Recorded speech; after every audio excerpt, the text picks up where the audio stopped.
আসসালামু আলাইকুম।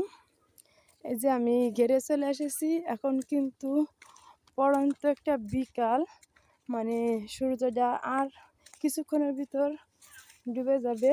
আমি কিন্তু প্রতিদিন ঘেরে আসি বিকালবেলায়। দেখা যাচ্ছে একটা কি দুইটা থইলে নিয়ে আসি। দেখেন এই জায়গায় আজকে দুইটা থইলে নিয়ে আসছি। মানুষ বাজার করতে যায়, বাজারে হাটে, আর আমরা কিন্তু বাজার করি আমাদের ঘেরে। আসলে আমাদের ঘেরে অনেক তরকারি হয়, কিন্তু এখন তো তরকারির সিজন না, হয়তো খালি মুখে শুনতেছেন। ইনশাল্লাহ সামনে আবার তরকারি লাগানো হবে, দেখাবো। এখন মোটামুটি আছে, কলা আছে, সজনা আছে, পেঁপে আছে, লাউ আছে, তারপরে টমেটো আছে, এখনও অনেক তরকারি আছে। আর ঘের ভরা মাছ আছে।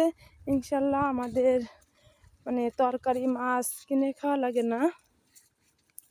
দেন টমেটোগুলো গাছে পেকে পেকে কী অবস্থা, তুলাবিনি পেকে গেছে। আর এটা কিন্তু শীতের সিজনেই ছিল।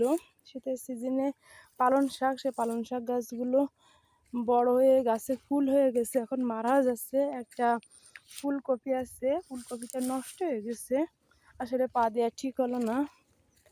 যাই হোক, আমার হাতে ক্যামেরা ছিল, এই জন্য পা দিতে বাধ্য হলাম। আর এদিকে লাল শাক, সাদা শাক সব কিছু ফুল হয়ে গেছে। এগুলো কেটে ফেলে দেবে, কেটে ফেলে দিয়ে নতুন করে আবার লাগাবে। কিছুদিনের ভিতর সব গাছ কেটে নতুন করে আবার বেড়ি দেবে। এখন একটা একটা করে ঘের রেডি করতেছে, এই জন্য কি আর সময় পাচ্ছে না। এদিকে ধানও পাকার সময় হয়ে যাচ্ছে। এখন ঘেরে প্রচুর কাজ, মানে নতুন করে সব কিছু রেডি করতে হচ্ছে।